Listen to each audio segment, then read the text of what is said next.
Pode Mais Saúde cresceu e ganhou edições especiais diretamente da segunda edição do Connect. Eu sou Stephanie Suerdick, jornalista, e recebi esse convite da Singular Pharma e da Academia da Menopausa para acompanhar tudo e trazer para vocês os principais temas que passaram aqui no maior congresso Norte-Nordeste de casos e terapias individualizadas. E eu conversei com especialistas para saber o que há de mais novo em saúde, longevidade e cuidado integral e individualizado com os pacientes. E claro, eles compartilharam experiências, insights e as novidades mais relevantes. Passou pelo Connect, veio conversar com a gente, Bruno Brito, ele que é médico pós-graduado em endocrinologia, diretor do IME, e a gente vai aproveitar a passagem dele por aqui para bater um papo e entender sobre o emagrecimento personalizado, o papel do sistema endócrino na regulação do peso, e quem vai explicar para a gente tudo isso é ele, que já está por aqui. Seja muito bem-vindo, Bruno. Obrigado, Stephanie, vai ser um prazer começar aqui nesse evento de alto nível. Eu gostei muito do congresso, está cada ano melhor. O nível dos palestrantes, do conteúdo vem crescendo a cada ano, é importante.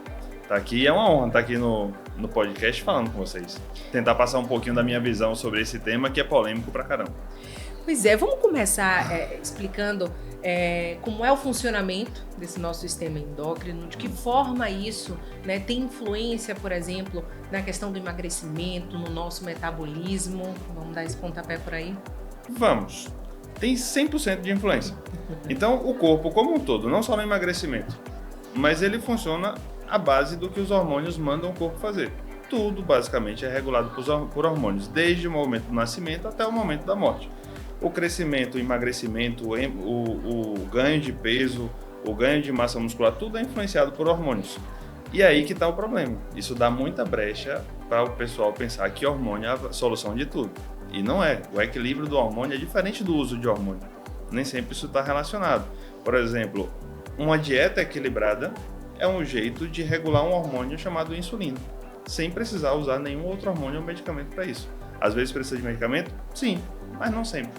E aí dá muita margem para interpretações e condutas que são, às vezes, duvidosas, às vezes muito boas, mas vamos tentar conviver com isso. De que forma a gente entender esse funcionamento, né, do nosso corpo através aí dessa modulação hormonal, se assim a gente pode dizer, ajuda nesse traçar de estratégias, por exemplo, para o emagrecimento e pensando nele de forma personalizada, individualizada para cada paciente? Se você trabalha com um paciente que quer emagrecer, você precisa pensar clinicamente no que os hormônios daquele paciente estão tentando sinalizar para aquele corpo. Então, se eu não fizer uma abordagem voltada direta ou indiretamente para os hormônios dele, eu não vou conseguir ter um emagrecimento eficiente. Eu vou ter um processo falho, porque os hormônios eles vão determinar quase tudo o que acontece no nosso corpo. É impossível passar ileso nessa perspectiva. Então, os medicamentos e os hormônios são extremamente importantes, claro, com cautela, mas eles vão determinar o sucesso ou o insucesso desse processo de emagrecimento ou de qualquer outro processo de mudança de composição corporal que o paciente deseja fazer. Quando a gente fala em obesidade, a gente naturalmente já associa a alguns perfis de pacientes, seja aquele que já tentou, né, de várias formas, buscar esse emagrecimento, seja aquele que negava a obesidade e buscou em algum momento, né, esse acompanhamento médico. Quando a gente olha para isso e entende que precisa ser cuidado, que tipo de desequilíbrio hormonal pode ter ali influenciando, por exemplo, essa dificuldade de emagrecer ou essa obesidade que, né, não consegue, por exemplo, responder a determinados tipos de tratamento? Olha, você tem muitos distúrbios hormonais que podem influenciar nisso, tá? Mas tem alguns que você já espera no paciente obeso. Por exemplo, já é esperado um distúrbio de insulina, isso é quase para todo mundo que está acima do peso. Então, se eu penso no emagrecimento, eu tenho que fazer uma abordagem, alguma coisa que vai agir nesses níveis de insulina do paciente. E aí eu tenho que investigar os hormônios tireoidianos, principalmente, o cortisol e a parte de hormônios esteroidais, principalmente a testosterona no caso de homens. A obesidade por si só, ela já reduz em muito a testosterona masculina, e nem sempre essa redução da testosterona ela é a causa, mas às vezes é a consequência. Eu preciso fazer isso, e aí você tem um mundo de hormônios que vão influenciar nisso. Por exemplo, quando você era pequenininho, não tem aquele amigo de sala, e às vezes até hoje, que é o famoso magro de ruim, ele come o que quiser, ele não engorda, não é? E às vezes tem aquela que só em respirar engorda. É injusto, mas assim, aquilo é uma determinante hormonal, são biotipos diferentes, né? Esse magro de ruim é conhecido como ectomorfo, cientificamente. Ele tem uma dificuldade de ganhar massa muscular e ganhar gordura. E até hoje a gente não sabe muito especificamente. É 2025, parece que a ciência está muito evoluída e realmente está. Mas nunca foi determinado o que realmente acontece nesse biotipo e a gente nunca conseguiu imitar. Se a gente conseguisse imitar um biotipo desse ectomorfo, seria muito bom. Alguém que come e não consegue engordar. E aí tá a chave. Então são múltiplos hormônios envolvidos que é praticamente impossível conseguir imitar um biotipo desse. Mas tem que se pensar em diversos distúrbios hormonais que são mais frequentes, principalmente insulina, tireoide e testosterona. Esse é o básico. E depois investiga o resto mais específico. Quando a gente traz aí esse aspecto, né, esse perfil e padrão, a gente pode estar falando também do que se chama de idade metabólica. Como é que isso entra aí em questão e por que a gente hoje em dia ouve tanto falar sobre isso? Minha idade metabólica está desregulada para a minha, né, idade biológica, preciso buscar uma ajuda médica. Como é que a medicina olha para isso e se tem relação com isso que a gente falava? O envelhecimento metabólico, ele fala muito também a partir da sua capacidade de metabolizar algumas coisas. Então, o metabolismo ele é dividido em dois grandes grupos de cadeias de bioquímicas, né? O anabolismo, que é estigmatizado o nome, todo mundo vai pensar num homem anabolizado, mas o anabolismo é todo o processo metabólico que envolve construção. E o catabolismo, que envolve degradação. O equilíbrio dos dois é o metabolismo corporal como um todo. Quando você tem um envelhecimento, o processo catabólico ele fica muito mais evidente e se sobressai em relação ao processo anabólico.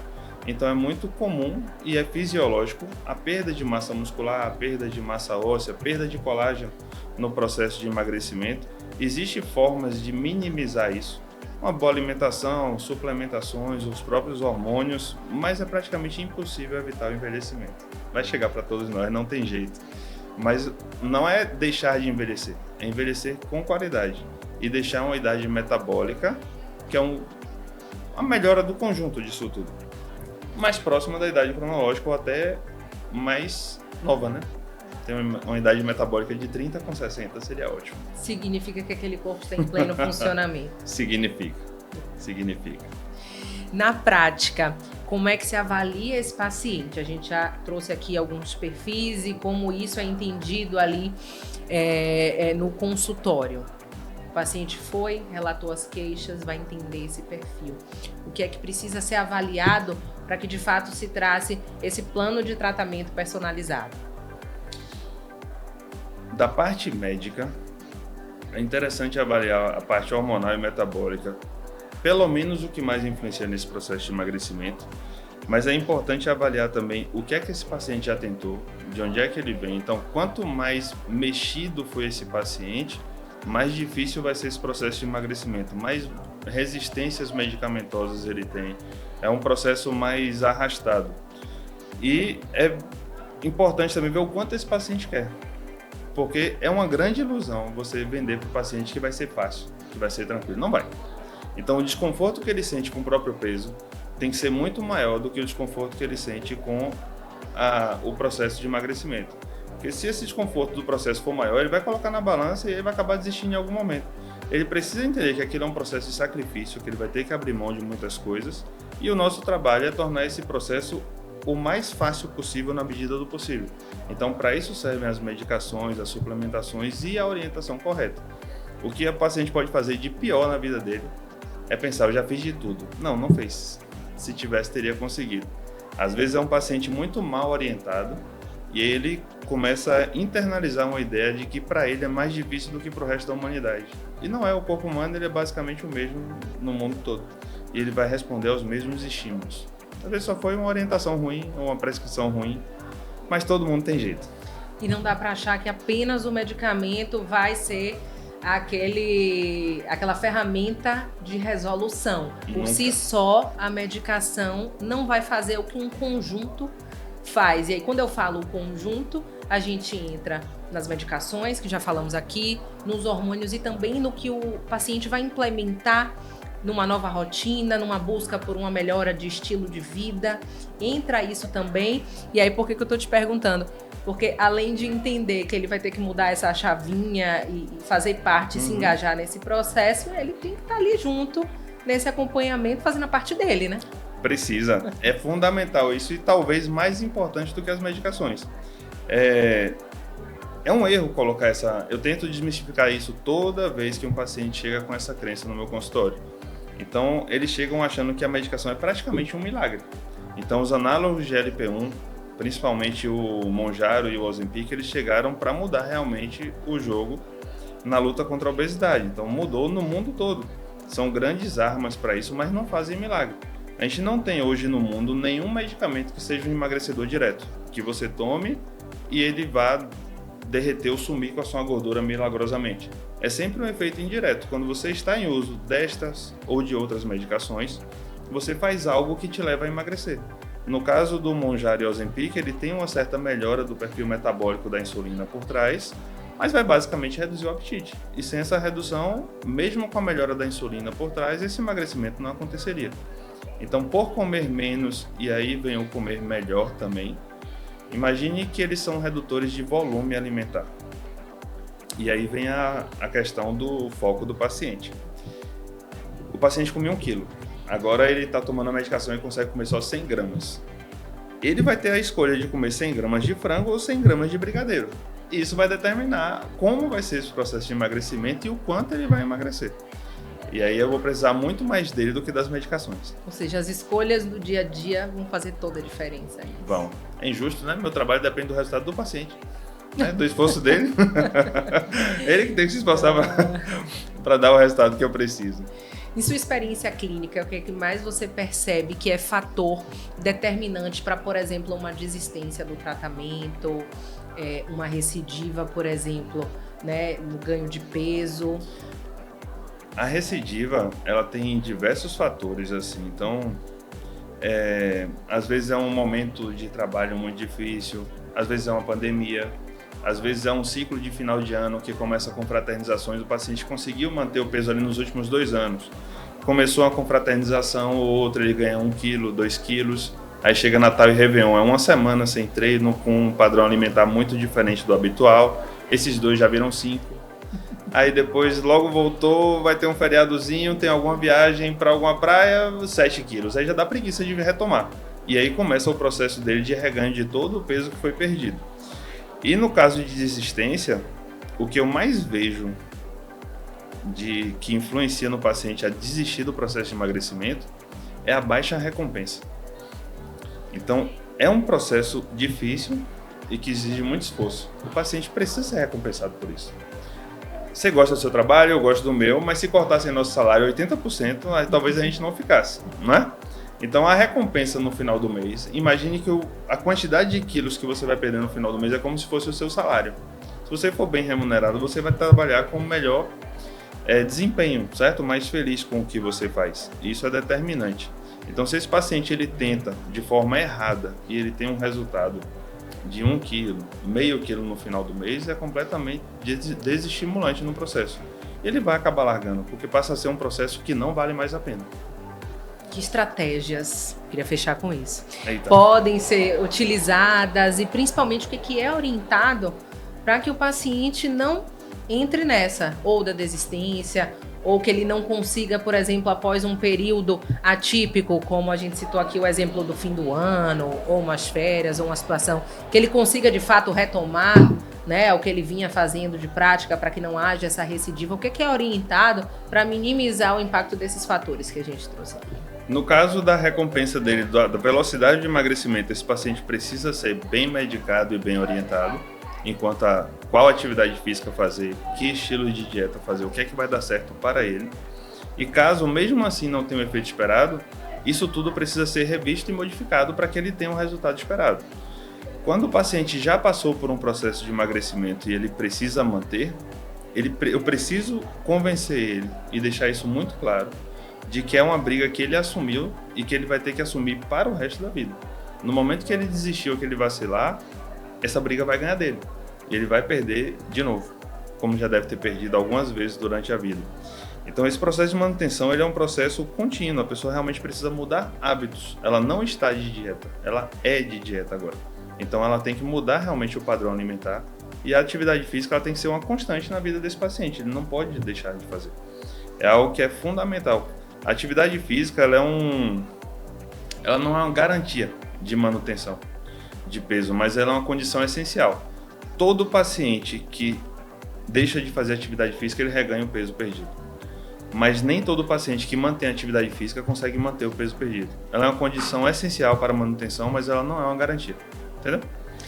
Isso que a gente traz aí tem relação com o que se fala de obesidade como doença crônica e não existe um ex-obeso, ou seja, você até conseguiu alcançar sua meta, o seu objetivo, mas o trabalho ali tem que continuar. Ela é uma doença crônica e recidivante. Então ela pode ter uma recidiva do sintoma da doença, que é o peso, a qualquer momento. Eu digo que o paciente, uma vez obeso, ele vai ser sempre obeso.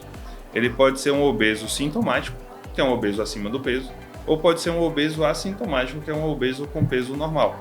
Mas ele vai ter sempre uma característica, uma tendência de retorno à obesidade para o resto da vida. Não vai ter como fugir. Mas tem como sobreviver, dá para burlar isso. É que a gente deixa de mensagem final aí para quem acompanhou nossa conversa, principalmente está aí nessa busca pelo emagrecimento, ou quer fazer essa virada de chave. O que a gente deixa de mensagem final? Eu acho que precisa, o conhecimento é fundamental e a gente está aqui agora num evento de alto nível justamente para tentar difundir essa boa prática médica e um bom conhecimento para o tratamento da obesidade e não só da obesidade, né? O Congresso falou de diversos outros temas importantes, de menopausa, de reposição hormonal, que deve ser feito, que a gente tem de evidência mais atual. É importante, basicamente, ter um paciente bem orientado e o paciente ele precisa ter a completa noção de que é um processo difícil e que ele vai ter que percorrer esse caminho, na maior parte das vezes, com muita dificuldade e que as medicações servem como adjuvante para isso e que não são a grande estrela do processo de emagrecimento. O paciente ele precisa se colocar num papel central e como protagonista desse processo e todo o resto que vier, ele vem como para dar base para esse paciente e não algo que puxe ele para um processo. Ele precisa realmente puxar a responsabilidade para ele. É difícil? Todo mundo consegue? Não. Mas dá para conseguir? Dá. E vale a pena. E tem ajuda, Vale a tem pena. quem dê as mãos para caminhar junto. Tem, procure um bom profissional, um médico de confiança. Não estou dizendo que tem que ser eu, tem diversos médicos excelentes que passaram por aqui hoje com você, ontem também. Então tem muita gente bem capacitada que pode orientar o paciente. A gente tem um aumento de obesidade hoje no mundo todo praticamente, pelo menos no mundo ocidental, como uma doença crônica, uma grande preocupação de saúde. É um processo galopante, cresce muito mais rápido do que o previsto. Esse paciente ele não pode ter um único médico de referência. A comunidade médica como um todo, independente da especialidade, eles precisam se capacitar para atender o paciente obeso. Então não posso ser, por exemplo, um médico ginecologista que eu vou ignorar toda essa questão do paciente, porque isso vai influenciar nos hormônios, no ovário policístico, numa provável endometriose, em outras questões ginecológicas. E a obesidade vai influenciar em tudo, na urologia, vai influenciar na neurologia, na mastologia, tudo vai ser influenciado pela obesidade. Na minha opinião, todos os médicos, independente da especialidade, ele tem que ter algum conhecimento acerca do tratamento da obesidade, para orientar bem esse paciente e acolher, que é difícil, você sabe. Bruno, queria te agradecer, Por foi um nada. prazer, principalmente por a gente trazer essas informações aqui, poder levar um pouquinho, né, dessa conversa e dessa mensagem, né, de incentivo e de cuidado com a saúde aí para quem nos acompanha. Não desistam, vale a pena, mas é difícil. Muito obrigada, foi um Por prazer. nada, Stephanie. É só acompanhar o canal da Singular no YouTube e também as redes sociais da Singular e do Connect, para acompanhar tudo que os especialistas conversaram comigo nesse espaço dedicado à saúde, cuidado, conhecimento humano e inovação.